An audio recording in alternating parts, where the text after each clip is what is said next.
ఒక రాజకీయ నాయకుడిగా నేను సారా అంటే మాత్రం అందరూ ట్రోల్ చేస్తారు. మళ్ళీ సినిమా యాక్టర్లు వాళ్ళు గ్లాసులు పట్టుకుంటే హీరోలు, ఒక రాజకీయ నాయకుడిగా గ్లాసులు పట్టుకుంటే మేము జీరోనా? మేము తాగమని చెప్తున్నామా? మీరే కదా సినిమాలలో డ్రింక్స్ పట్టుకొని ఒకడేమో బాటిల్ ఇట్లా తిప్పుతారు, ఒకడేమో ఇట్లా తాగుతాడు. ఖుషి మూవీ చూసినాం మొన్న, దాంట్లో పవన్ కళ్యాణ్ ఆలీ ఉంటాడు.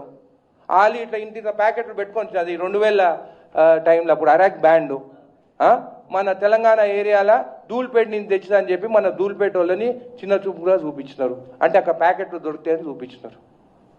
పవన్ కళ్యాణ్ తాగుకుంటా తొక్కు నాకుతాడు. మళ్ళీ ఇదేం కల్చరు?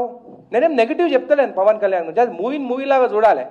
కానీ యూత్ ఏం చూస్తారు, అరే మా యాక్టర్ ఇంకో గుడంబా తాగుతాడు, అది ఎక్కడ దొరుకుతుంది అని పోయి ధూల్పేట పోతామంటారు.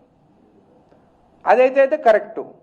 ఒక రాజకీయ నాయకుడిగా నేను సారా అంటే మాత్రము అరుగో కాంగ్రెస్ ఎమ్మెల్యే సారా తాగమంటు. నేను తాగమని చెప్తలేను, నేను ఇప్పటికి చెప్తున్నా తాగొద్దంటున్నాను.